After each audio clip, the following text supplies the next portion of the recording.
भारत में गुरु और शिष्य परंपरा बहुत पुरानी है, लेकिन समय समय पर शिक्षकों, विचारकों और कुछ शिष्यों ने भी इस परिभाषा को दोबारा परिभाषित करने की कोशिश की है और नए सिरे से लिखने का प्रयास किया है।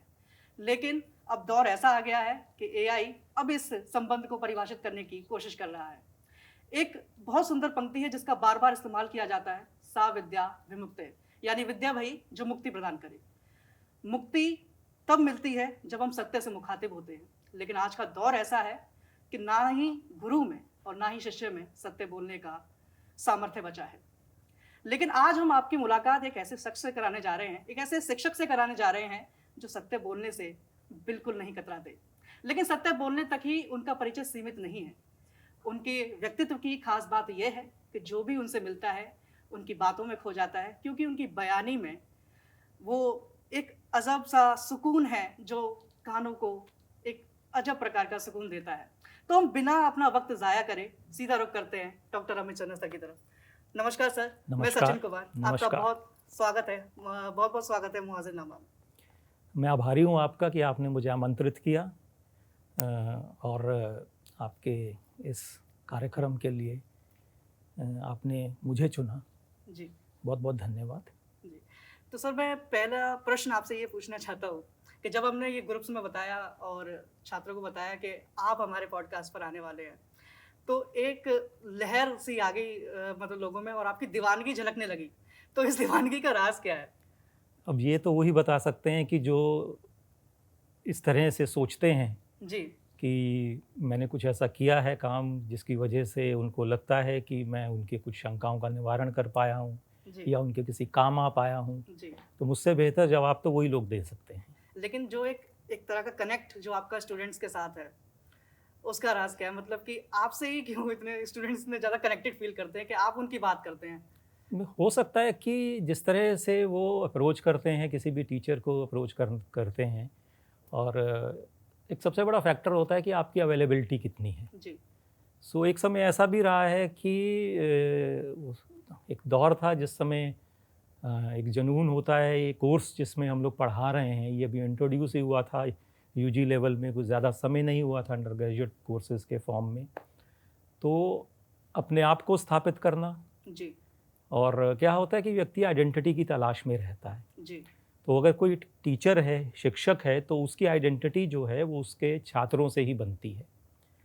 तो वो अवेलेबिलिटी जो थी कि आप हर समय उपस्थित हैं उनके समस्याओं का निवारण करने के लिए, या कुछ हद तक जो भी उनके पास शंकाएं हैं उसको कुछ हद तक सॉल्व करने के लिए, तो वो अवेलेबिलिटी फैक्टर मुझे लगता है कि सबसे एक इम्पॉर्टेंट रहा है मेरे करियर में, कि मैं उनके लिए शायद अवेलेबल रहा हूँ। और ये भी कह सकते हैं कि एक दौर में 24 घंटे भी अवेलेबल रहा हूँ, क्योंकि शूट्स होते थे, स्टूडेंट्स हैं अपने ग्रुप्स में, या उसके अलावा जो भी हमारे अलुमनाई भी अपने काम पे रहते थे, रात के शूट्स हैं तो हम उनके साथ जी रात के समय शूट्स पे जाते थे, दिन के समय शूट्स होते थे, वोकेशंस पे अगर शूट्स हैं तो तब भी मैं तैयार रहता था कि मैं तैयार हूँ जाने के लिए। तो ये एक फैक्टर शायद हो सकता है कि एक अप्रोच उनकी मेरी तरफ एक भिन्न प्रकार की रही हो कि यही व्यक्ति है जो मिल जाता है तो इससे बात की जा सकती है। जी। हमारे दर्शकों की बहुत इच्छा है कि वो आपकी ज़िंदगी में एक बार जाके और आपके जो जीवन के जो पन्ने हैं वो एक बार दोबारा पलटे जाए। तो आपके शुरुआती दिनों से शुरू करते हैं सर, जब आप घर में थे, किस तरह से आपकी अपब्रिंगिंग हुई, कौन कौन लोग थे, कैसा माहौल था? एक तो मेरा जो जन्म हुआ है वो एक बहुत छोटे से एक कस्बे में हुआ है, चंडीगढ़ से 30 किलोमीटर दूर है कुराली। कोराली। कुराली अब पहले वो रोपड़ ज़िले में था, रूपनगर कहलाता था, अब वो एसएस नगर मोहाली करके एक ज़िला है पंजाब का, उसमें आता है। तो वहाँ फिर मेरी शिक्षा वगैरह चंडीगढ़ में हुई। फिर कुछ हद तक शिक्षा मैंने अपनी पंजाब के एक सबसे रिमोट एरिया कहलाता है दीनानगर करके, जी डिस्ट्रिक्ट गुरदासपुर, बॉर्डर एरिया था, और उस समय हम लोग पढ़ रहे थे जिस समय पूरा डिस्टर्बेंस था पंजाब में। तो कई बार क्या होता है कि आपके व्यक्तित्व पर आपकी सराउंडिंग्स का बहुत एक असर पड़ता है। जी तो मैंने बहुत सारा स्ट्रगल, बहुत सारा वैचारिक स्ट्रगल जिसे हम लोग कह सकते हैं, बहुत नज़दीक से देखने का प्रयत्न किया, देखा भी, उसका भी असर हुआ। और क्योंकि मैं बचपन से ही जब मेरी पढ़ाई लिखाई शुरू हुई तो मैं बिगनिंग में हॉस्टल में चला गया। हॉस्टल के बाद मैं अपने माता पिता से दूर ही रहा हूँ। जी 11वीं तक जो मेरी शिक्षा थी वो बाहर रह के हुई। तो जो मेरे गार्जियंस थे उनका मेरे पे बहुत प्रभाव था। जी। और वो मूलतः जर्नलिस्ट थे जिनके पास मैं रहा कुछ समय तक। और मैंने जो क्या होता है जब एक पौधा पनप रहा होता है तो जी। जिस समय वो अपनी शेप लेना शुरू करता है उस शेप देने वाले का बहुत बड़ा हाथ होता है। तो मेरे व्यक्तित्व पे उनकी बहुत बड़ी झलक है। वो खुद जर्नलिस्ट थे और जर्नलिस्ट होने के साथ साथ वो मुखर भी बहुत थे। वो बिना डरे अपने अखबार में, वो अपना एक लोकल न्यूज़पेपर भी चलाते थे, उसमें वो लिख देते थे जो उनको लिखना होता था। और उसकी वजह से उन्होंने बहुत कष्ट भी सहे। तो लगता है कि सपाट बयानी की जो आपकी आदत है शायद उन्हीं से आई है। हाँ, उनका बहुत बड़ा असर रहा है मेरे पर। जी। और इससे मैं इनकार नहीं कर सकता कि मेरे व्यक्तित्व पर मेरे माता पिता से ज़्यादा उनका असर रहा है। जी। और मेरे माता पिता जो हैं वो एक जॉब में थे। पिताजी सरकारी जॉब में थे, गजटेड पोस्ट पे थे रेलवे में। माताजी जो थी वो प्रोफेसर होकर रिटायर हुई राजनीतिक शास्त्र से। तो थोड़ा राजनीति की समझ और थोड़ी उस विषय की समझ मुझे उनसे मिली। जीन्स में आ जाती हैं कुछ चीज़ें। तो जब मैं थोड़ा 12वीं के बाद उन तक पहुंचा तो फिर उनसे बातचीत होना शुरू हुई।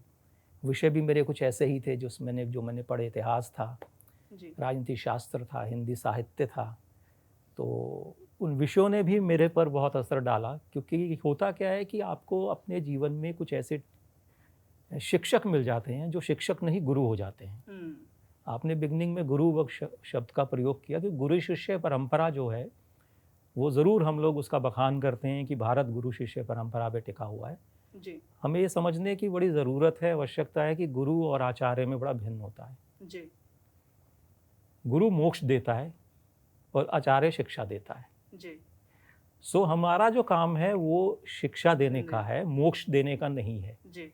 वो आपने जो एक संस्कृत की पंक्तियाँ पढ़ी थी कि मुक्ति जो है वो विद्या से आती है, वो डेफिनेटली विद्या से ही आती है। और कौन सी विद्या और कैसे दी जा रही है ये बड़ा महत्वपूर्ण होता है। जी। तो मुझे भी कुछ ऐसे आचार्य मिले जो वास्तव में आचार्य नहीं होकर गुरु हो गए। जी। तो उनका भी बहुत असर हुआ मेरे जीवन पर, उनकी शिक्षाओं पर। और इस वजह से और उनमें से कुछ ऐसे शिक्षक थे जिनको मैं सच में अपना गुरु मानता हूँ। आप सभी शिक्षकों को अपना गुरु नहीं मान सकते, पहली बात तो ये है। और सभी गुरु आपके शिक्षक हो सकते हैं।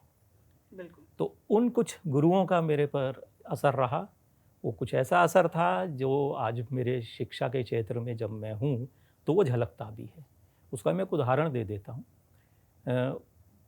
मेरे एक टीचर थे, इतिहास पढ़ाते थे। उन्होंने जब इतिहास पढ़ाना शुरू किया उन्होंने 2 चीज़ें हमें समझाई। हालांकि इतिहास बड़ा बोरिंग सा विषय माना जाता है, लोग पढ़ते कम ही हैं, उसको याद करना पड़ेगा। और मैं भी कुछ ऐसा ही समझता था। उन्होंने 2 चीज़ें हम क्लास में उन्होंने बताई। किसी ने रजिस्टर किया, किसी ने नहीं किया। मैंने बहुत गहनता से उसको रजिस्टर किया। उन्होंने कहा जब भी इतिहास पढ़ो तो इतिहास को इतिहास की तरह पढ़ो, धर्म को बीच में मत लाओ, पहली चीज़। दूसरा, जब भी इतिहास पढ़ो इतिहास भूगोल को समझते हुए पढ़ो। तो ऑलवेज रीड हिस्ट्री जियोग्राफिकली। और तीसरी चीज़ जो उनकी बड़ी महत्वपूर्ण थी, जो आज भी मैं कोट करता हूँ कई बार अपनी क्लास में, कि भारतीय जो हैं वो बहुत अच्छे कहानीकार हैं। जी। तो हम भी कहानियाँ ही सुना रहे हैं, इतिहासकार नहीं हैं। जी। क्योंकि हम इतिहास लिख ही नहीं पाए, हमने कहानियाँ ही लिखी। Once upon a time there was a king. एक समय की बात है, एक राजा था। वो एक समय क्या था वो हम डिफाइन नहीं कर पाए और बहुत सारी समस्याएं वही हैं। बिल्कुल। तो सर मैं अब जानना चाहता हूँ कि आपकी जो शिक्षा थी, आपने मास कम्युनिकेशन करा, लेकिन घर वालों की अप्रोच किस तरह की रही आपके लिए जब आपने बोला कि मुझे मास कम्युनिकेशन को करनी है, जर्नलिस्ट बनना है? देखिए, ऐसा है कि मैंने पहले ही बताया कि मैं शुरू से ही बाहर रहा हूँ। और थोड़ा सा क्या होता है कि जब व्यक्ति थोड़ा बाहर रहता है घर से, तो उसका रहन सहन, सोचने का तरीका वो घर की परवरिश की तरह का नहीं होता है। अगर बहुत ज़्यादा उस पर उनका असर ना हो तो पारिवारिक माहौल में जब वो आता है तो वो थोड़ा सा बगावती सा समझ लिया जाता है। तो rebel in nature kind of सा हो जाता है। बिल्कुल। तो मेरे पे सच मायने में ये मैं बताऊं, मेरे पे किसी तरह का कोई प्रेशर था नहीं पढ़ाई लिखाई का। हाँ, शुरुआती दौर में कई बार होता है, जिस समय हम लोगों ने 10+2 कंप्लीट किया या 10th स्टैंडर्ड कंप्लीट किया है तो 3 तरह के ही कोर्सेज होते थे।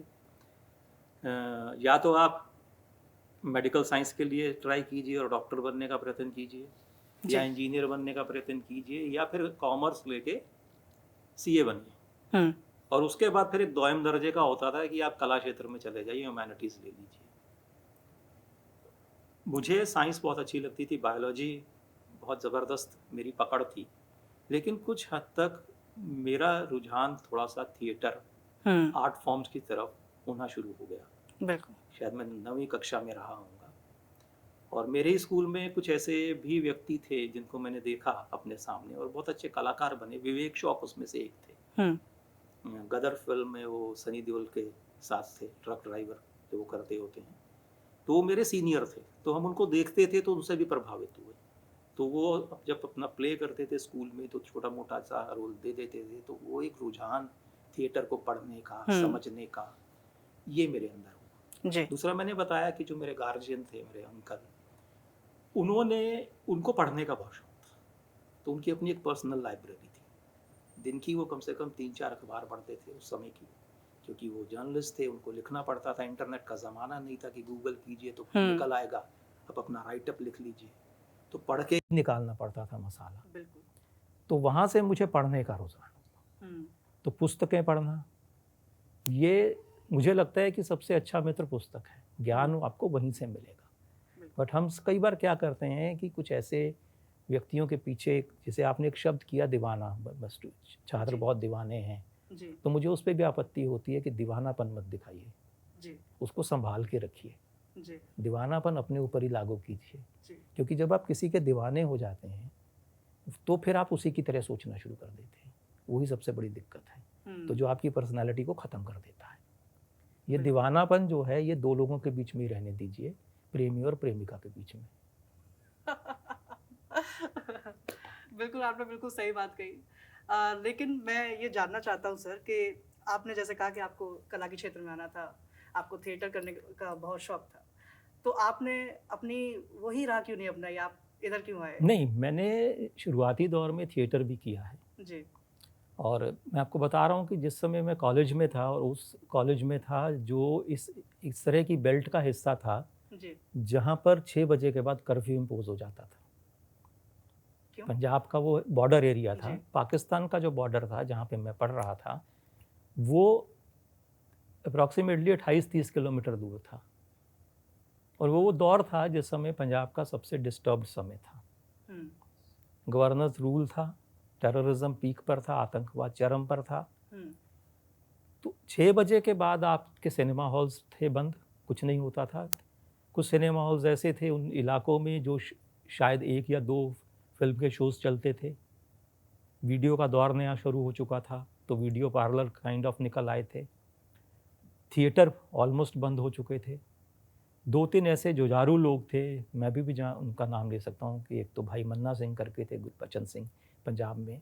वो अपनी वैन लेके मूव करते थे, गांव-गांव जाते थे, थिएटर करते थे। केवल धालीवाल करके अमृतसर में थे जो अपना थिएटर और मंच करते थे, एनएसडी से निकले हुए हैं वो। उसके अलावा थिएटर का बहुत बड़ा रोल नहीं था। हाँ, एक और व्यक्ति थे जिनको मैंने एक तरह से सही मायने में गुरु माना। हालांकि उनके साथ काम करने का मौका मुझे बहुत नहीं मिला, बट उनकी निकटता बहुत मिली मुझे। ललित पहल साहब अब नहीं रहे इस दुनिया में। एक ज़माने में दूरदर्शन पे के वो गुलजार माने जाते थे। अच्छा। टेलीफिल्म्स के और सीरियल्स के। वो और उनकी पत्नी नवनेंद्र बहल लिखते थे, और अभी उनका लड़का है कानू बहल, उसकी 2 फिल्म्स भी आई हैं। तो वही लोग थे जो कुछ थिएटर कर रहे थे। जी। तो हम लोगों को चाहकर भी थिएटर करने का मौका नहीं मिला, क्योंकि दौर ऐसा था कि हम जिस इलाके में मैं था उस छात्र भी इस तरह के नहीं थे। उनके माता पिता जो है उनको अलाउ नहीं करते थे कि आप जाके कुछ प्ले करिए या इस तरह से करिए। मैंने बताया कि 3-4 सब्जेक्ट थे, और इसको तो एकदम से ही नकारा जाता था कि किस फील्ड में आप जाना चाहते हो, इसमें कोई रोजी रोटी तो है नहीं, स्ट्रगल बहुत ज़्यादा है। बट मुझे लगता था कि नहीं, आने वाला जो दौर है जी, वो इसी चीज़ का होने वाला है। तो जब मुझे पहली बार मैंने एक बार बात की कि मैं सिनेमा पढ़ना चाहता हूँ, तो मुझसे भी पूछा गया था घर वालों ने, जैसे करोगे क्या? मैंने कहा एक समय ऐसा आएगा जब सिनेमा पढ़ा भी जाएगा और पढ़ाया भी जाएगा, और जो अब पढ़ लेगा वही उस समय ढंग का पढ़ा पाएगा। तो शायद उन्हें समझ आ गई, तो उन्होंने मुझे इस तरह ढकेल दिया कि ठीक है, अगर तुम्हारी इच्छा है पढ़िए। जी। सो थिएटर मैंने किया है, इंडियन पीपल्स थिएटर एसोसिएशन के साथ रहा, दिल्ली में भी थिएटर किया, फिर मैं लेकिन वहाँ से आया, गाज़ियाबाद में भी प्लेस किए जी। और देखे भी बहुत। तो आपकी बिल्कुल सोच सही निकली, आज पढ़ाया भी जा रहा है, बिल्कुल। पढ़ा भी जा रहा है। तो अब मैं आना चाहता हूँ इस पर कि दिल्ली से आपका नाता कैसे जुड़ा? दिल्ली से मेरा नाता कभी टूटा नहीं। उसका एक प्रमुख कारण ये था कि मेरे पिताजी की जो जॉब थी जी। वो गाज़ियाबाद में थी और मेरे माताजी भी गाज़ियाबाद से ही बिलोंग करते थे और वो नौकरी की वजह से वो पंजाब चले गए थे। हालांकि पीछे से हमारा जो बैकग्राउंड है वो पंजाब का ही है। जी। इस वजह से दिल्ली तो मेरा आना जाना रहता ही था, तो दिल्ली मेरे से दूर कभी नहीं रही। जी। तो दिल्ली मेरी पकड़ में ही थी और नज़दीक ही थी। और हाँ, ये अलग है कि दिल्ली में प्रॉपर रूप से अगर मैं कहूँ कि मैं सेटल हुआ तो मैं दो दौर उसको मानता हूँ। पहला ये था कि मैं ग्रेजुएशन करने के बाद आया और 3 साल तक दिल्ली में रहा। तब मैंने मास्टर्स किया, अपना इतिहास में किया और उसके साथ साथ क्योंकि मुझे टीवी प्रोडक्शन इसके तरफ बड़ा रुझान था और वो दौर था जब दिल्ली में सिर्फ दूरदर्शन था और कुछ एक चैनल्स के प्रोग्राम्स बनते थे, जी उसमें से एक प्रमुख था, बट ज़्यादा काम नहीं था। जी।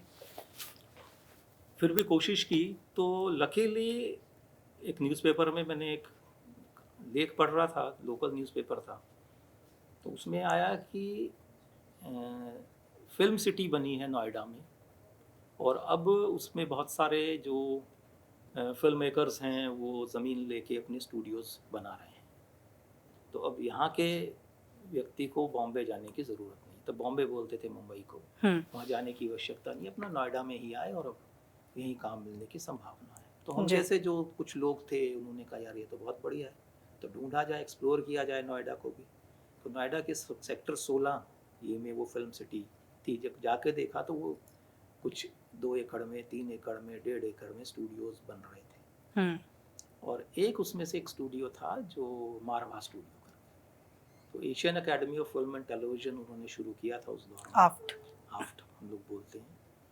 और उस समय आई थिंक हर कोर्स में 5 के करीब कोर्स शुरू किए थे, 8 सीट थी प्रति कोर्स के अंदर, तो मैंने भी अप्लाई कर दिया। तो उसका कुछ टेस्ट वेस्ट लिया उन्होंने, इंटरव्यू हुआ जी।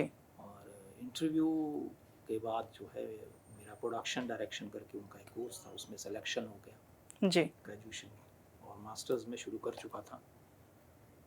तो वो एक कोर्स था जिसने मुझे समझाया कि जो मैं सोच रहा था कि प्रोडक्शन क्या होता है देख देख के, प्रोडक्शन भी एक सीखने की एक सब्जेक्ट है, विषय है जी। आप बिना सीखे भी कर सकते हो, लेकिन जब आप सीख के करते हो तो बेहतर करते हो। आपको पता रहता है कि आपको क्या करना है, आप गलत कहाँ पे हो, उसकी ग्रामर क्या है, और जी। अगर आप ग्रामर को तोड़ना भी चाहते हो, ब्रेक भी करना चाहते हो, तो आपके पास अपने कुछ जस्टिफिकेशंस हैं जी। उसको साबित करने के। तो उसका बहुत बड़ा मेरे ऊपर इम्पैक्ट पड़ा उस कोर्स का। उस कोर्स में जो टीचर्स पढ़ाने आए सही मायने में बहुत अच्छे लोग थे। साधन मलिक जी थे, दूरदर्शन के डायरेक्टर रह चुके थे, वो उस कोर्स के डायरेक्टर थे। और स्क्रीन प्ले राइटिंग पहली बार मुझे समझ आया होता क्या है, तो कमलेश्वर जी थे जिनकी कहानी पे आंधी फिल्म माना जाता है बनी थी जी। फिर खलनायिका भी उन्होंने लिखी और काफ़ी बड़े साहित्यकार माने जाते हैं। वो स्क्रीन प्ले के टीचर थे जी। और इस तरह से कुछ लोग मिले वहाँ पे, कुछ दोस्त भी बने और समझा कि क्या वो पहला एक ऐसा कोर्स था जिसने मुझे थोड़ा सा समझाया कि ये क्या होता है, प्रोडक्शन क्या होता है। तो दिल्ली से तो मैं वो बता रहा हूँ कि नाता शुरू से रहा। फिर मैं कुछ 5 साल के लिए फिर पंजाब वापस चला गया जी। कुछ कारणों की वजह से, पारिवारिक कारणों की वजह से, और फिर क्योंकि रोजी रोटी कमानी थी, खाली तो बैठ नहीं सकते, तो फिर वहाँ मैंने एक कॉलेज में पढ़ाना भी शुरू कर दिया। तो इस तरह से मैं पढ़ाने के क्षेत्र में भी घुसा। लेकिन वो जो कीड़ा होता है, क्योंकि थिएटर और ये कला वाले लोग इसी वर्ड को यूज़ करते हैं कि वो जो कीड़ा है, तो वो कुलबुलाहट सी रहती थी जी। तो फिर कुछ 5 साल पढ़ाने के बाद फिर एक मौका मिला मुझे फिर पढ़ने का, क्योंकि मेरा ये मानना है कि आप जितना पढ़ोगे उतना ही कम है।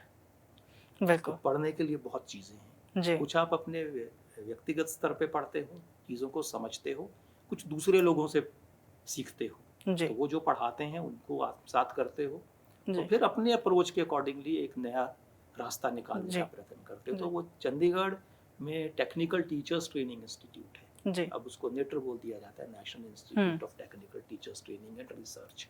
तो पहले TTTI नाम से था और ह्यूमन रिसोर्स मिनिस्ट्री के अंडर आता था। तो उनका एक कोर्स था, post graduate course, video film production and techniques. So क्या होता है कि एक आपका दौर होता है, जैसे आप बोलते हो गोल्डन एरा, जी तो मेरा वो गोल्डन एरा शुरू हो चुका था सीखने का। सीखने का हाँ, तो मैंने उसमें अप्लाई किया और लकीली उसमें मुझे एडमिशन मिल गया। 10 के करीब हम स्टूडेंट थे वहाँ पे, जी और रेजिडेंशियल काइंड ऑफ कोर्स था, वहीं रहना है आपको, वहीं पढ़ना है, और रात को भी क्लासेस हो रही हैं, शूटिंग्स हो रही हैं, समझ रहे हो। 10 स्टूडेंट हों तो आप सोचिए कि कितना कुछ करने को मिल जाएगा। बिल्कुल और वहाँ से फिर जी मैंने उस चीज़ को सब पढ़ा। बस ऐसे ही फिर दौर चलता गया। फिर कुछ एक और कोर्सेज किए मैंने, स्क्रीन पर राइटिंग पे, जी FTI से किए, लोगों से तो सीखा समझा। जी सर, मेरा एक सवाल है यहाँ पर कि हम जब भी इंटर्नशिप्स पर जाते हैं या फिर कहीं जॉब के लिए भी जाते हैं, तो अक्सर हमें सुनने को मिलता है कि आपने ये कराई क्यों कोर्स, क्योंकि आपको ये चीज़ें करने के लिए आपको इस कोर्स की ज़रूरत नहीं है, या ऐसा बोला जाता है। तो इसके लिए आपका क्या जवाब है? मेरा बहुत सीधा सा जवाब है कि देखिए, हमारे जो कोर्सेज डिज़ाइन हुए हैं, जी बहुत सारा एक फैक्टर्स हैं। जो पढ़ाई लिखाई है वो मार्केट को चलाती है। हम्म जैसे जो मेडिकल साइंस की पढ़ाई है उसी के हिसाब से डॉक्टर्स प्रैक्टिस करते हैं, जी जो इंजीनियर्स की पढ़ाई है उसी हिसाब से इंजीनियर्स जो हैं वो प्रैक्टिस करते हैं जी फील्ड में जाके। लॉयर्स जो हैं वो उसी हिसाब से अपनी प्रैक्टिस करते हैं जो उन्होंने पढ़ा होता है। जी ठीक, हमारे सामने जो सबसे बड़ी दिक्कत आ गई है कि हमारा जो ऐसा कोर्स है, हम ये डिफाइन ही नहीं कर पा रहे हैं कि ये अभी ह्यूमैनिटीज़ का पार्ट है कि ये प्रोफेशनल कोर्स है। क्योंकि ये एक ऐसा कोर्स है जिसमें इस कोर्स को करने वाले को उस व्यक्ति से भी कम्पीट करना है जिसने इस कोर्स को नहीं किया, और बिल्कुल हो सकता है कि वो उससे बेहतर कर जाए। बिल्कुल सारी इस कहानी यहाँ पे एक अप्रोच की है, आपकी सोच क्या है। दो चीज़ें हैं, एक तो आपकी एस्थेटिक कितने स्ट्रांग हैं, एस्थेटिक्स में समझ कितनी ज़रूरी है, चीज़ों को आत्मसात करने की इच्छा कितनी है। एक उदाहरण भी मैं इसमें बड़ा इंटरेस्टिंग सा आपको दूंगा। दूसरा ये है कि आप टेक्नोलॉजिकली कितने स्ट्रांग हैं। बिल्कुल सो कई बार क्या होता है कि टेक्नोलॉजी तो आपकी बार बार बदलती रहती है, सीखने के आपको मौके मिलते रहते हैं। आजकल हम देखते हैं कि हर 6 महीने में नया मॉडल आ जाता है बिल्कुल मोबाइल फ़ोन्स का। तो टेक्नोलॉजी तो ऐसे बदल रही है, परंतु क्या आप एस्थेटिकली स्ट्रांग हैं चीज़ों को समझने के लिए, आपकी ग्रामर कितनी स्ट्रांग है। तो हो क्या गया है कि जो हमारी इंडस्ट्री है, जो मेरा अपना मानना है, वो उसमें बहुत सारे ऐसे लोग हैं, सभी नहीं, इस चीज़ को आप समझिएगा, जी जो कहीं से कोई ट्रेनिंग करके नहीं आए, बिल्कुल और वो आए, उन्होंने सीखा और फिर वहीं पे वो काम करने लग गए, और उनको लगता है कि ये काम ऐसे ही होता है जो मैं समझ रहा हूँ।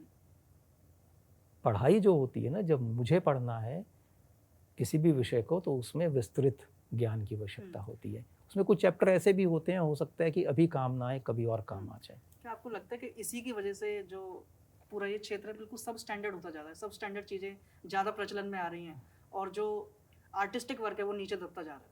देखिए, ये डिपेंड करता है जी कि आप किस चीज़ को किस तरह से लेते हैं। किसी व्यक्ति को जिसमें अगर वो आर्टिस्टिक अप्रोच है, तो वो अपने हर काम में दिखा सकता है, उसके सिग्नेचर हो जाएंगे। जी ये तो उसके ऊपर है, उस किसी व्यक्ति के ऊपर, कि वो एक रूटीन को पकड़ के काम कर रहा है, जो उसने सीख लिया कि अगर आपको न्यूज़ बुलेटिन बनाना है तो यही सेट पैटर्न है, या उसमें कुछ अपने कला या अपने ज्ञान को भी शामिल करने का प्रयत्न कर रहा है। उसके लिए फिर मैं रिपीट करूँगा आपको, पढ़ाई बहुत ज़रूरी है। मैं एक उदाहरण आपको पेश कर देता हूँ।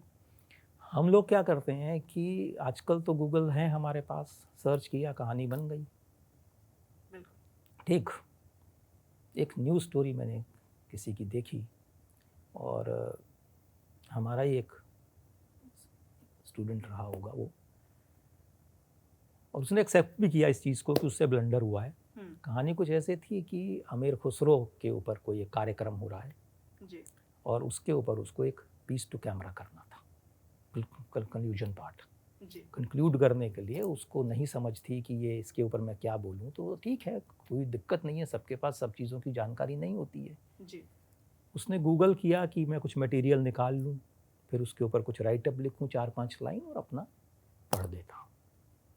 उसने गूगल किया, खुसरो डाला, गूगल ने दिखा दिया, पहली वेबसाइट जो भी निकल के आई उसने उसमें से गूगल में से मटेरियल निकाल के अपना वो मटेरियल बोल दिया जो भी उसने लिखा। अब देखिए गड़बड़ कहाँ हुई। खुसरो एक नहीं है, कई हो सकते हैं नाम से। बिल्कुल।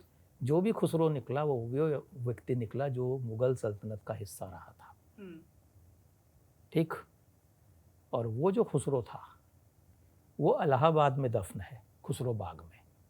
और जो ये खुसरो साहब हैं, ये निज़ामुद्दीन औलिया जो थे उनके शिष्य डिसाइपल थे, शिष्य थे, और ये यहीं पे दफन है। उसने पहली ही पंक्ति ये बोल दी कि इलाहाबाद में खुसरो बाग में दफन खुसरो। तो हो गया ब्लंडर। बिल्कुल। तो इसका मतलब ये है कि अगर मैं जिस भी विषय में काम करना चाहता हूँ, जिस भी बीट को पकड़ना चाहता हूँ, तो मुझे सिर्फ उसी समय गूगल नहीं करना है, मुझे लगातार उस पर मंथन, पढ़ाई लिखाई, जानकारियाँ लेते रहना चाहिए। तो इसलिए पढ़ाई बहुत ज़रूरी है। पढ़ाई मतलब ये नहीं कि सिर्फ जो विषय दे दिए गए हैं वो, उसके इतर भी बहुत चीज़ें हैं। बड़ा इंटरेस्टिंग फैक्टर है। कई बार हम लोग बोल जाते थे कि जर्नलिज्म का जो कोर्स है या मास कम्युनिकेशन का कोर्स है, ये यूपीएससी के कोर्स के बराबर है। जितना पढ़ना आपको वहाँ पड़ेगा, जितने विषयों का ज्ञान वहाँ लेना पड़ेगा, विभिन्न विभिन्न विषयों का, उतना ही इस कोर्स में लेना पड़ेगा। और सिर्फ जर्नलिज्म नहीं, मास कम्युनिकेशन भी। आप एडवर्टाइजिंग के क्षेत्र में जाते हैं, हो सकता है कि आपको एक ऐड कॉपी लिखने को दी जाए आपके जिस कंपनी में आप काम कर रहे हैं, किसी केमिकल के ऊपर, अगली बार किसी स्टेशनरी पे हो सकती है, अगली बार जो है वो किसी दूसरे प्रोडक्ट पे हो सकती है, अगली बार किसी विचार पे भी हो सकती है। तो जब तक आप पढ़ेंगे नहीं, आप compete नहीं कर पाएंगे। तो यही वो कारण है कि जब ऐसे छात्र जाते हैं या इस तरह के आधी तैयारी किए हुए लोग पहुंचते हैं, तो फिर वो स्टेटमेंट उनका भी सही है कि इस कोर्स को करने की ज़रूरत क्या थी। तो रेडीमेड सा चल रहा है, उसमें फिट हो जाते हैं ना। तो अगर रेडीमेड नहीं बनना है, उसमें फिट नहीं होना है, अपनी पहचान बनानी है समय के साथ, तो फिर मेहनत तो करनी ही पड़ेगी। तो हार्डवर्क का कोई दूसरा ऑल्टरनेट या सब्स्टिट्यूट नहीं है। सर, मैं एक अहम प्रश्न यहाँ पर ये उठाना चाहता हूँ कि स्टैंडर्डाइजेशन का जो इशू है इस कोर्स को लेकर, खासकर जब मैं किसी को देखता हूँ कोई बीटेक करके हमारी फील्ड पर दबदबा अपना बनाए हुए है, तो बड़ा दुख होता है अंदर से कि मतलब कि मैं पढ़ के आया हूँ इस विषय को और कोई और दूसरा कोर्स करके आया वो मेरी जगह ले रहा है। तो ये अपने आप में एक बहुत बड़ा दुख है। और मतलब कि कह सकते हैं इसका क्या सॉल्यूशन क्या हो सकता है कि हम इसको स्टैंडर्डाइज कर दें? देखो, मैंने एक चीज़ आपको पहले ही बताई है कि स्टैंडर्डाइज होने के चांसेस तो मुझे नहीं लगते कि होंगे जी। मुझे अगर लॉयर बनना है तो मुझे एक टेस्ट पास करना पड़ेगा जी। प्रैक्टिस में जाने के लिए, और उससे पहले मुझे लॉ पढ़नी भी पड़ेगी, मेरे पास LLB की डिग्री हो। जी। मुझे डॉक्टर बनना है तो MBBS मिनिमम होना चाहिए, फिर मैं रजिस्टर करूँगा अपने आप को किसी मेडिकल एसोसिएशन में। जी। मुझे CA बनना है तो CA करके उसके बाद CA की डिग्री हो, और फिर मुझे रजिस्टर करना पड़ेगा कहीं किसी CA एसोसिएशन में, तभी मैं प्रैक्टिस कर पाऊँगा। ये जो प्रोफेशनल कोर्स है, अभी बात चल रही है इंजीनियर्स को लेके, सरकार कह रही है कि कुछ ऐसा हम लोग बनाएंगे एसोसिएशन जिसमें हर इंजीनियर को रजिस्टर करना पड़ेगा। हमारा जो विषय है ना, इसको समझने की बहुत आवश्यकता है। ये कला के बड़ा नज़दीक है, सब्जेक्टिव हो जाता है। लिखने से आप किसी को नहीं रोक सकते। हो सकता है कि वो बहुत अच्छा लिखता हो लेकिन उसने मास कम नहीं किया हो, और मुझे अगर उससे भी कम्पीट करना है तो मुझे उससे बेहतर लिखना पड़ेगा, पहली चीज़। तो जब तक तो आप जो बात कर रहे हैं स्टैंडर्डाइजेशन की, उसको अगर हम भूल जाते हैं, हम ये कि नहीं सोचते हैं कि हम अपनी तैयारी ही इस तरह से करें। एक बड़ा इंटरेस्टिंग सा एक पंक्ति है, पता नहीं वो कहाँ से ली है, गुरदास मान बड़े पॉपुलर हैं पंजाब साइड में, उनका एक गाना है, उसके अंदर एक पंक्ति आती है कि वो हैगा कोई शक नहीं पर वेखन वाली आँख नहीं। वो है, मतलब है मीन्स ईश्वर या कोई भी शक्ति, उसमें कोई शक नहीं है, पर देखने वाली आँख नहीं है। सो हमें वो तैयारी करनी पड़ेगी कि जॉब्स भी हैं, जॉब्स के लिए हम तैयार हैं या नहीं, उस तरह से। और अगर हम किसी बीटेक, जैसे आपने कहा कि मुझे पीड़ा होती, नहीं होनी चाहिए। जी अगर बीटेक वाला आता है किसी कोर्स, आपके वाले कोर्स में, और कोई जॉब अपॉर्चुनिटी के लिए आता है, तो मुझे लगता है या तो वो एडिटिंग में जाएगा, एडिटिंग के क्षेत्र में, या फिर रिकॉर्डिंग और स्टूडियो मैनेजमेंट पकड़ेगा। जी ठीक, उसके अतिरिक्त भी बहुत चीज़ें हैं। या तो मैं एडिटिंग में उससे बेहतर प्रोड्यूस कर रहा हूँ और मेरी तैयारी वैसी है, क्योंकि ये भी चीज़ें हैं। आप देखिए एक्टर्स जो हैं एक्टिंग में, डॉक्टर्स भी एक्टिंग कर रहे हैं, डॉक्टर्स गाना भी गा रहे हैं। आप कैसे कि कोई सिंगर कह देगा कि इसको नहीं आने देना चाहिए? बिल्कुल।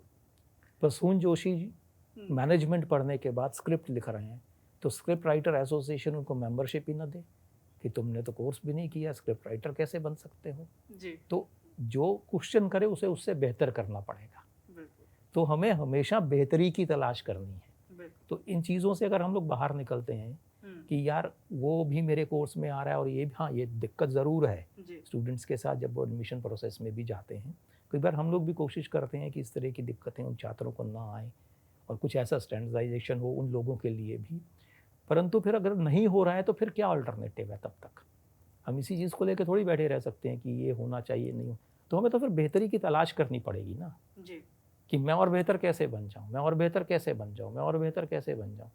तो बेहतर मैं तभी बन पाऊँगा जब मैं स्किल्स सीखने का प्रयत्न करूँगा। जी तो स्किल्स और गुर जो है जी। वो गुरु देगा फिर। सर हमारे एक ऑडियंस में एक क्वेश्चन आया था, पलाश ने आपसे क्वेश्चन पूछा है कि जो स्किल्स मतलब जो फॉर्मल एजुकेशन है उसको बिना करे अगर स्किल्स पर फोकस किया जाए तो क्या वो ठीक है? मतलब केवल उससे आगे बढ़ा जा सकता है, उससे ही सक्सेसफुल हुआ जा बिल्कुल सकता है? बिल्कुल हो सकते हो, लेकिन ये चीज़ समझ लीजिए कि आपको मैकेनिक बनना है कि इंजीनियर बनना है।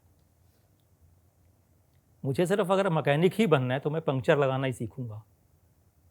उसके आगे की चीज़ सीखने के लिए कि ट्यूब्स कितने प्रकार की होती हैं, जी राइट, कितने जो इसमें हवा भरी जाएगी तो उसका मेजरमेंट कैसे लिया जाएगा। जी फिर मैं किसी को चेला बनूंगा तो वो मुझे धीरे धीरे सिखाता रहेगा, फिर मैं अपनी दुकान खोल लूँगा पंक्चर लगाने की। जी मुझे वो नहीं बनना है भाई, मुझे स्किल्स भी अपनी शार्प करनी है, और उसके साथ साथ मुझे उस एजुकेशन को भी लेना है जो मुझे उस स्किल्स को और बेटर करने में मेरी मदद करे। बिल्कुल।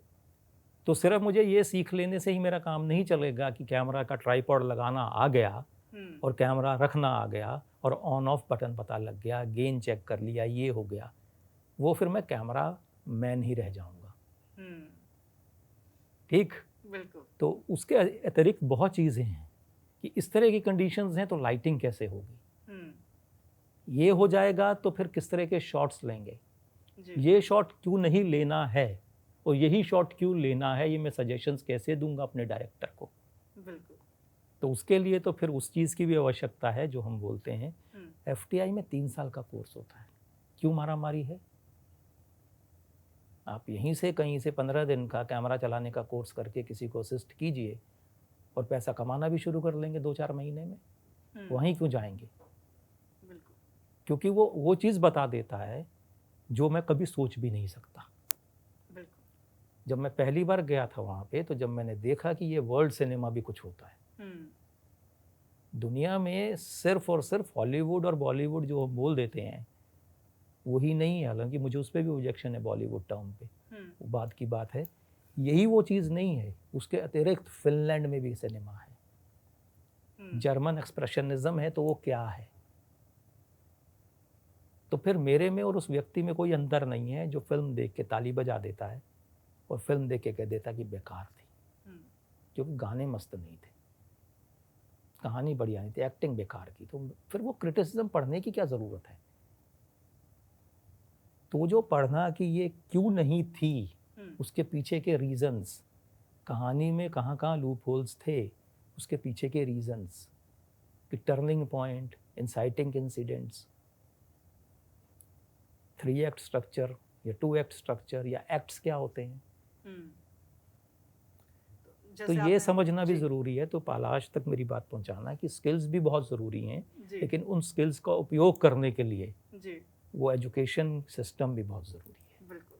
सर आपने FTII का जिक्र करा, तो मेरे FTII से कुछ मतलब कि हमारे लिए तो एक तरह सपना है कि वहाँ पे जाना है FTII में, तो एफटीआईआई में किस तरह से शिक्षा होती है और मतलब देखो किस तरह अभी क्यों अलग है वो बाकी सबसे? एक्चुअली जो एफटीआई है, आप अब तो कोई भी जा सकता है, जी। उन्होंने बहुत ओपन कर दिया है। बहुत सारे कोर्सेज हैं जो उनके ऑनलाइन चल रहे हैं, आप उस पर एडमिशन लेके सीख सकते हैं, वो सिखाते भी हैं। कुछ जी। उनके कोर्सेज हैं जो कैंपस पे भी वो लोग करते हैं, ऑफ कैंपस कोर्सेज हैं, जगह जगह जाके वो ट्रेनिंग भी प्रोवाइड कर रहे हैं।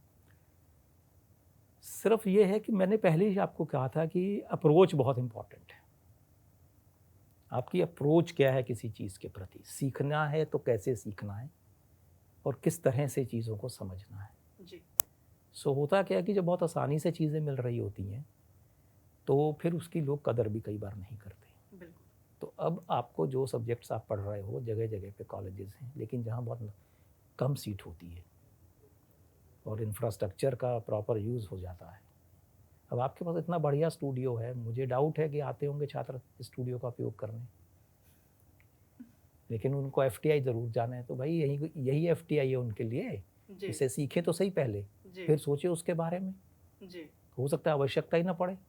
जी। तो वहाँ जो पढ़ाते हैं वो कई और जगह भी पढ़ाया जाता है। जी। एक बहुत सीधा सा उदाहरण है, हम लोग ये मान के चल लेते हैं कि जो व्यक्ति कहीं एक ऐसे संस्थान से निकल के आया है जिसका बहुत नाम है, वो बहुत ज़्यादा ही विद्वान होगा या उसको बहुत ज़्यादा समझ होगी। बिल्कुल। वहाँ से निकले हुए लोग भी फेलियर फेस कर अटेम्प्ट कर चुके हैं, फेस कर चुके हैं। और मुझे अभी तक याद है कि एक्टिंग के जो गोल्ड मेडलिस्ट थे वो बेचारे, कहीं उनका नाम लेवा भी नहीं रहा है बिकनी के। राधा सलूजा का मुझे नाम याद आता है, बहुत अच्छी एक्टर थी, पंजाबी की फिल्म्स में उन्होंने काम किया। उनकी बहन थी रेनू सलूजा, एडिटर थी बहुत बड़ी। देन आई थिंक विजय अरोड़ा भी गोल्ड मेडलिस्ट थे, जिन्होंने रामानंद सागर की रामायण में वो मेघनाथ का रोल प्ले किया था, और आपकी यादों की बारात में भी थे। तो बहुत ज़्यादा नहीं कर पाए। तो ऐसा नहीं है कि किसी एक पर्टिकुलर संस्थान से आप करेंगे तभी आपको सक्सेस मिलेगा। हाँ, ये ज़रूर है कि वहाँ से करेंगे तो सक्सेस और समझ के चांसेस बढ़ जाएंगे। चांसेस, अपॉर्चुनिटीज़ लोग सीरियस लेना शुरू कर देंगे। आपको नहीं, पढ़ के आया है, वहाँ से आया है, पहुँचने की मेहनत की होगी, समझा होगा, तो वो जानता है। तो अगर मैं इसके हाथ में 50 लाख का कैमरा थमाऊंगा तो ये संभाल लेगा। लेकिन वो चीज़ आप कहीं और रह के भी कर सकते हो। मैंने पहले से बिगनिंग में एक ही शब्द बोला था, आपकी अप्रोच, सोच कैसी है आपकी चीज़ों को समझने की। लेकिन ये जो पूरा एंटरटेनमेंट का जो क्षेत्र है, ये प्रश्नों के घेरों में हमेशा रहता है, क्योंकि बोला जाता है कि यहाँ पे मोनोपोली कुछ लोगों की है जो पूरा इसको कंट्रोल करके रखते हैं, और किसको स्टार बनाना है, किसको स्टार नहीं बनाना है, ये वो लोग तय करते हैं। यहाँ तक कि ये भी सुना है कि हमने कि न्यूज़ एंकर जो तय होते हैं, कौन क्या बनेगा, ये भी वही लोग तय करते हैं जिनका एकाधिकार इस पर हो चुका है। ये तो डिपेंड कर, इस पर मैं कोई टिप्पणी विशेष नहीं करना चाहता हूँ, लेकिन मेरी अपनी समझ ये है कि मोनोपोली हर क्षेत्र में है। भाई भतीजावाद एक टर्म हम लोग यूज़ करते हैं, वो हर क्षेत्र में है। जी। डॉक्टर ये चाहते हैं कि उनका बेटा डॉक्टर ही बने और मेरा क्लिनिक ही संभाले। वो ये नहीं कहते हैं कि मेरे साथ जो जूनियर डॉक्टर काम कर रहा है इतने वर्षों से, मैं अपनी सीट उसको दे जाऊँ। नहीं करते ना, तो हमने कभी उन पे क्वेश्चन तो किया नहीं। क्यों नहीं किया है? तो क्वेश्चन करेंगे कि नहीं, उन्होंने पैसा लगाया यार, बनाया है। तो अगर किसी फिल्म मेकर ने पैसा लगा के अपने आप को स्थापित किया है और वो चाहता है कि उसका बेटा बेटी भी आके इसमें काम करे, तो उसमें बुराई नहीं है ना, पहली चीज़। अब वो कितना सक्सेसफुल होता है वो उसके कला, उसकी समझ, उसके काम पे निर्भर है। तो ऐसे बहुत से आप देख लेंगे एक्टर्स हैं या दूसरे फील्ड के लोग हैं जो एंटरटेनमेंट इंडस्ट्री में काम कर रहे हैं, जिनके जो माता पिता भी उसी क्षेत्र से संबंधित हैं। सिर्फ एक एडवांटेज है कि उनकी एंट्री है वहाँ पे, ये एक एडवांटेज है। लेकिन उस एडवांटेज का वो लाभ कितना ले सकते हैं, वो लाभ तभी ले पाएंगे अगर वो सक्षम होंगे। और ऐसे बहुत से उदाहरण हैं फ्रॉम वेरी बिगनिंग। धर्मेंद्र का कौन था? एक छोटे से गांव से उठ के आया। जो मेरा गांव है पंजाब में, धर्मेंद्र का गांव वहाँ से 15-20 किलोमीटर दूर होगा। तो वहाँ लेकिन से तब- उठ के आया हम्म। सुनील दत्त साहब। जी। ऐसे बहुत से नाम हैं जिन्होंने अपनी मेहनत से अपनी जगह बनाई। हम्म। अब हम कह देते हैं कि वो स्टार किड हैं उनके बच्चे, तो वो अपने फील्ड के डॉक्टर्स हैं ना, वो भी चाहेंगे उनका बेटा डॉक्टर बने बिल्कुल और बिल्कुल। उनकी जो है हम्म। गद्दी को संभाले। कौन नहीं बिल्कुल। चाहेगा बताइए। बिल्कुल बिजनेसमैन अगर बिजनेस चलाता है वो अपने मैनेजर को, जो उसके साथ बहुत समय से रह रहा है, उसको गद्दी नहीं देके आएगा, अपने बेटे को ही पढ़ाएगा। बिल्कुल सीए साहब भी चाहेंगे कि ये कंपनी उनका बेटा ही संभाले सीए करने के बाद। बिल्कुल। तो ये जो एक शब्द है कि मोनोपोली हो जाएगी, ये है मोनोपोली किस तरह से है कि ठीक है वो कंट्रोल कर रहे हैं कुछ रिसोर्सेज पे, लेकिन सभी पे नहीं। फिल्म्स पहले भी बनती रही हैं, अच्छी फिल्म्स बनती रही हैं बिना स्टार्स के, और नाम भी कमाती रही हैं। नसीरुद्दीन शाह, ओम पुरी जो निकल के आए, फारूक शेख निकल के आए सिनेमा में, कहाँ से निकल के आए, कितनी बैकिंग थी उनके पास। नसीरुद्दीन शाह साहब का मैं एक आर्टिकल पढ़ रहा था, उनका इंटरव्यू था मंथन को लेके। मंथन श्याम बेनेगल साहब की बहुत बेहतरीन फिल्म थी। जी। उन्होंने कहा मेरे पास काम ही नहीं था उससे पहले जब मैंने काम किया निशांत एक फिल्म में, श्याम बेनेगल, उसके बाद मुझे काम ही नहीं था कहीं। उन्होंने ही दोबारा मुझे बुलाया, काम दिया, रजिस्टर किया। तो अगर आप में कला है, आप में वो दम है करने का, तो आपको चांस मिलने के बाद कैसे आप उसको अवेल करते हैं, ये सबसे महत्वपूर्ण। बिल्कुल। अब सर इस पर आते हैं कि आपके 25 साल आपको पढ़ाते पढ़ाते हो चुके हैं और विप्स के भी 25 साल पूरे हो चुके हैं, तो आपका जो एक संबंध है विप्स से, एक नाता है, उसके ऊपर बात करेंगे। और इन 25 सालों में आपने इस कोर्स को कई बार बदलते हुए देखा होगा और आपने कई सारे स्टूडेंट्स को भी देखा होगा जो बहुत बदले होंगे और एक नया दौर शुरू हुआ होगा, तो उस पर हम चर्चा करना चाहते हैं। 25 साल की अगर जर्नी की, मैं कोई इतना मुफीद नहीं उस चीज़ पे बात करने के लिए कि मैं अपना पर्सनल एक्सपीरियंस ही बता सकता हूँ जी। अपने को लेके। तो मेरी जर्नी तो कुछ हद तक बहुत अच्छी रही है छात्रों के संबंध से लेके। जो छात्र भी मिले, स्टूडेंट्स मिले मुझे, वो भी बहुत अच्छे मिले हैं। और देखिए सारी कहानी ये होती, मैंने पहले ही बोला था कि एक टीचर की जो आइडेंटिटी है वो उसके छात्र से है, कि वो कैसे काम करता है इंडस्ट्री में जाके। तो मैं मानता हूँ कि मैं थोड़ा बहुत इसमें सफल रहा हूँ कि मेरे पढ़ाए हुए कुछ छात्र जो हैं वो बहुत अच्छा काम कर रहे हैं एंटरटेनमेंट में भी, टेलीविज़न में भी, और कुछ हद तक उनका भी शुक्रिया है कि वो अभी तक इस चीज़ को रिकॉग्नाइज़ भी करते हैं कि वो मुझसे पढ़े हैं। अलग अलग मंचों पे जब मिलते हैं तब भी वो रिकॉग्नाइज़ करते हैं, या किसी और से मिलते हैं तब भी रिकॉग्नाइज़ करते हैं कि नहीं उन्होंने जो बताया अपनी क्लास में उसका कुछ ना कुछ फ़ायदा तो मिला इंडस्ट्री में रहते हुए भी। तो मेरी जो जर्नी है, जो मैंने देखा, बहुत लंबा दौर होता है 25 वर्ष किसी एक संस्थान में ही रहना। और कोर्स में भी बहुत परिवर्तन आया जी। और जिस तरह से इंडस्ट्री बदली, टेक्नोलॉजी बदलती गई, उस तरह से टेक्नोलॉजी ओरिएंटेड होता रहा। फिर क्या होता है कि हर दौर के बाद कुछ समय बाद कोई एक सब्जेक्ट ज़्यादा पॉपुलराइज हो जाता है, लाइक टेलीविज़न रिपोर्टिंग। हर किसी को जो था वो टीवी पे नज़र आना था, तो वो दौर था। फिर एडवर्टाइजिंग का दौर आया, इवेंट्स का दौर रहा कि अब इवेंट्स में ही काम करना चाहते हैं लोग। कंटेंट राइटिंग अब शुरू हो गया कि आप कमा सकते हैं, तो लोग उसमें भी इंटरेस्टेड हैं। तो जर्नी को अगर मैं समझूं तो मेरी अपने जो एक्सपीरियंस है तो बहुत अच्छे हैं, और स्टूडेंट्स ने भी बड़ा मदद किया है। लेकिन मैं आपसे ये पूछना चाहता हूँ कि 25 साल में अप्रोच किस तरह से बदली स्टूडेंट्स की? 25 साल पहले जाहिर तौर पर अप्रोच कुछ और रहती होगी, लेकिन अब अप्रोच आप किस तरह से देखते हैं, किस तरह से अप्रोच करते हैं स्टूडेंट्स इस कोर्स को, और इंडस्ट्री के प्रति उनका रवैया कैसा रहा है? 2 प्रश्न हैं आपके जी। पहला स्टूडेंट्स की अप्रोच और दूसरा इंडस्ट्री के प्रति रवैया। जी। अप्रोच तो डेफिनेटली बदली है जी। उसके कारण भी हैं। उसका कारण पहला तो ये है कि समय के साथ साथ चीज़ें भी बदली। टेक्नोलॉजी ओरिएंटेड होना शुरू हो गया है इंडस्ट्री, टेक्नोलॉजी पे ज़्यादा जोर है। और इनिशियल स्टेज पे यही माना जाता है कि जो भी काम करने आए, टेलीविज़न की ही मैं बात करूँ अगर, या एंटरटेनमेंट इंडस्ट्री, सिनेमा, इस तरफ से रेडियो हो गया, तो उसमें जो भी आए वो टेक्नोलॉजिकली बहुत स्ट्रांग हो। तो टेक्नोलॉजी पे बेस स्टूडेंट्स ज़्यादा करने लग गए हैं।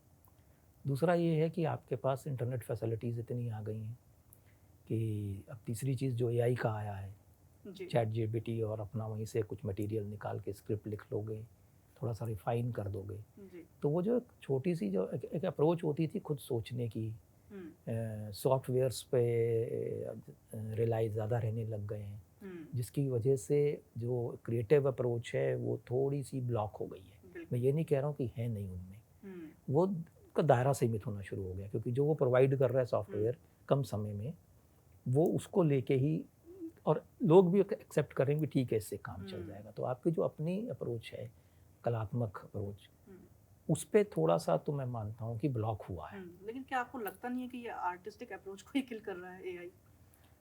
देखो एआई पे मैं कोई एक्सपर्ट नहीं हूँ अभी फ़िलहाल तो कि जी। इस पे मैं कुछ जवाब दे पाऊँ। मेरा ये मानना है कि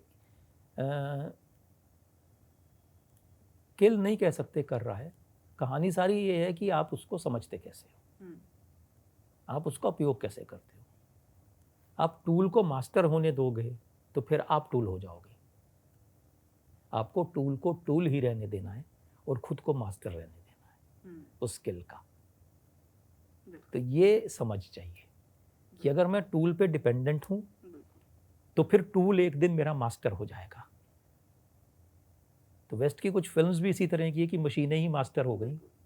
तो मुझे यही समझना है कि टर्मिनेटर कौन है, बिल्कुल तो मुझे मास्टर नहीं होने देना है टूल को। तो टूल को आप यूज़ कीजिए, और टूल यूज़ करने के लिए ही बना है, लेकिन कैसे करना है। मैंने उदाहरण दिया ना, गूगल बना तो मैंने खुसरो ढूंढा, अब कौन सा खुसरो ढूंढना है वो तो मैं ही जानूंगा ना, मेरी जो ज़रूरत है। तो जब मैंने गूगल को ही अपना मास्टर बना लिया तो फिर गूगल तो मेरे साथ खेलेगा। बिल्कुल मुझे गूगल के साथ खेलना है, उसको टूल ही रहने देना और खुद को मास्टर। तो मुझे सीखना तो पड़ेगा भाई कि खुसरो भी कौन कौन से थे, और मैं जिस खुसरो के लिए आया हूँ वो कौन है। तो उसके लिए मुझे और ज़्यादा जानकारी चाहिए, तो मुझे ढूंढनी है।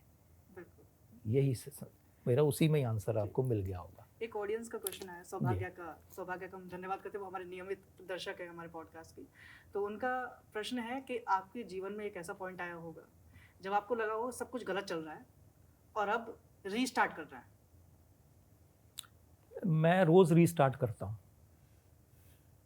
जब शाम को घर जाता हूँ तो लगता है सब कुछ गलत कर दिया आज या हो गया है, तो कल से एक नई शुरुआत है। कहानी बड़ी सीधी है गुरु, कि तेंदुलकर को या किसी भी प्लेयर को पिछली सेंचुरी भूल के 0 से स्टार्ट करना है अगला मैच।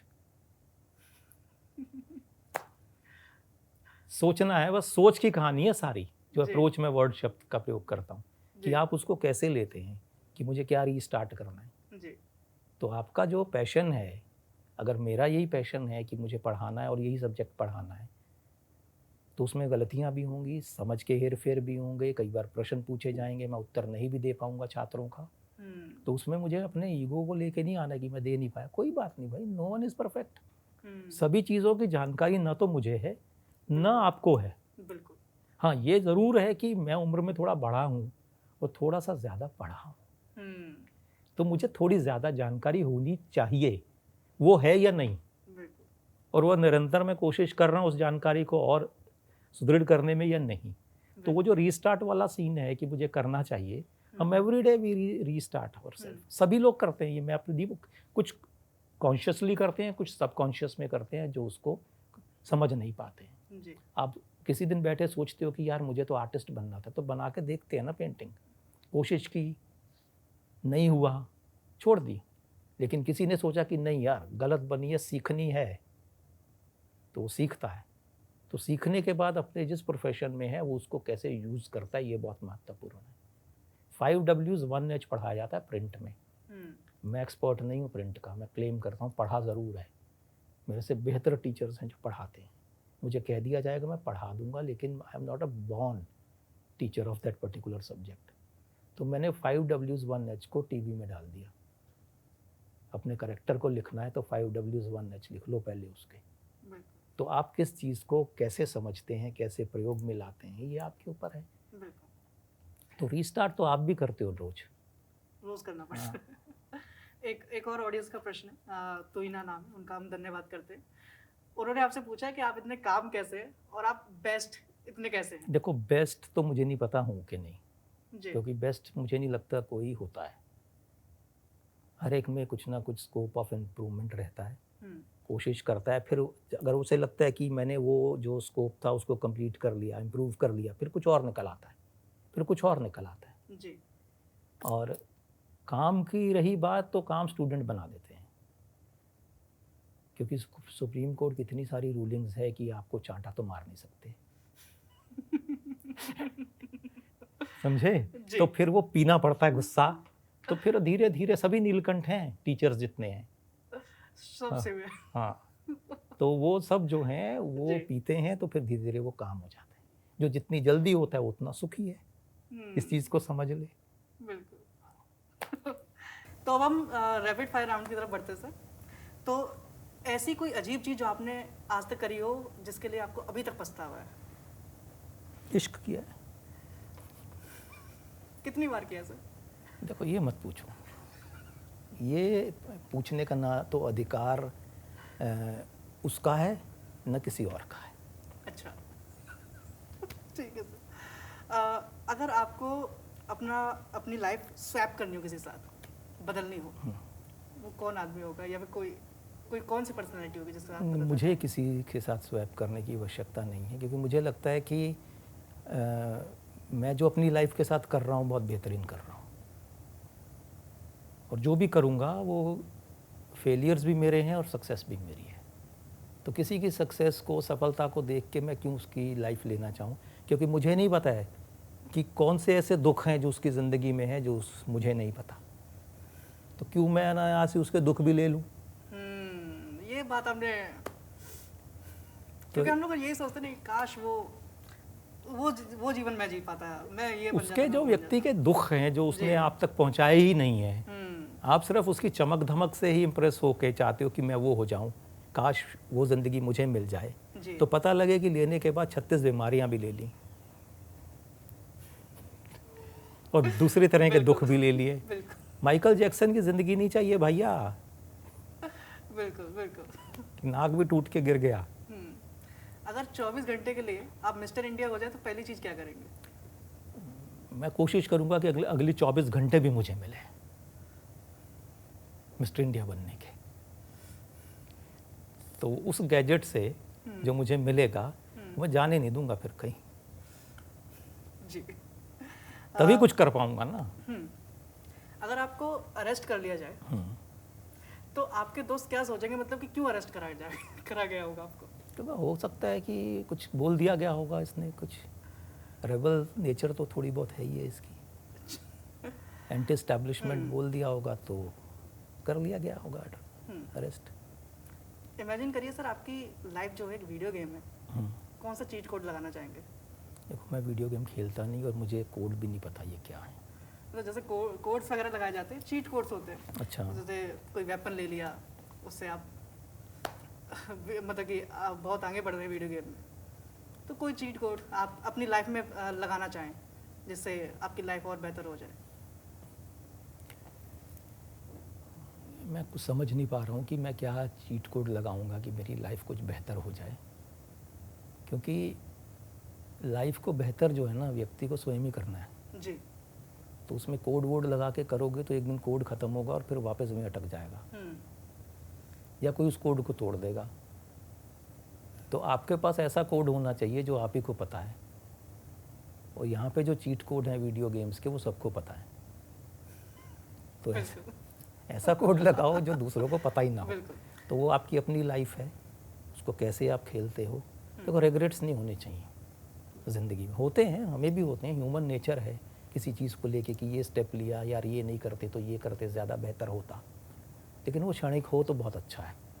अगर वो लेके ही मूव करते रहेंगे ना तो फिर वो आपके परफॉर्मेंस पे भी असर करना शुरू कर देंगे। तो चैलेंजेस भी होते हैं लाइफ में। हाँ, अगर आपके जीवन पर कोई थीम सॉन्ग हो तो कौन सा सॉन्ग होगा? मुसाफिर हूँ मैं यारो, न घर है न ठिकाना, चलते जाना है बस चलते ही जाना। हिंदी लिटरेचर या इंग्लिश लिटरेचर? मैंने पढ़ा हिंदी लिटरेचर ज़्यादा है तो जी। मुझे वही ज़्यादा पसंद है। भारत के अगले प्रधानमंत्री कौन होंगे? इस पे मैं कोई टिप्पणी करना नहीं चाहता हूँ क्योंकि मैं ना तो भविष्य वक्ता हूँ, हम्म। जनता जिसको चुन लेगी वो बन जाएंगे। आपके हिसाब से दुनिया का सबसे बड़ा सत्य क्या है मौत के अलावा? ज़िंदगी भी सत्य ही है, वो आपके सामने है। हम्म। आप, मुझे अपना सत्य पता है और आपको अपना सत्य पता है। कहानी सिर्फ ये है कि अपना सत्य मैं कितना छुपाता हूँ और आप कितना छुपाते हो। बिल्कुल। तो अगर मौत का कुछ विलोम शब्द या कुछ देखो तो ज़िंदगी है, तो दोनों ही सत्य हैं। ज़िंदगी सत्य है तभी मौत भी सत्य है। हम्म। सर, हमने देखा है कि आपका शायराना अंदाज बार बार जब मैं खासकर जब मैं अपना एक्सपीरियंस शेयर करना चाहता हूँ कि जब मैं फ्रेशर्स पे कविता या पोइट्री करता था तो आप मुझे बुलाते थे और मेरे कान में शायरी बोलते थे। ओह तो मैं चाहता हूँ कि हमारे दर्शकों को आज आप मतलब जो आपके दिल के सबसे करीब जो कविता हो, कोई शेर हो, आप सुनाना चाहें। वैसे तो बहुत सारे हैं लेकिन इस समय कुछ याद नहीं आ रहा है। एक है कि वादा है कि तुझ पे इल्ज़ाम ना आएगा जी। और दास्तान इश्क में तेरा नाम ना आएगा। कितने भी बना ले हमराज हम सफ़र, मेरे सिवा मगर कोई काम ना आएगा। क्या बात है। तो अभी आप काम आ रहे हैं या नहीं? अब तो ये वो उन लोगों को पता होगा जो ये सोच रहे हैं कि मैं काम आ रहा हूँ या नहीं। बिल्कुल। तो बहुत बहुत धन्यवाद सर आपका पॉडकास्ट में आने के लिए। बहुत बहुत धन्यवाद। नमस्कार।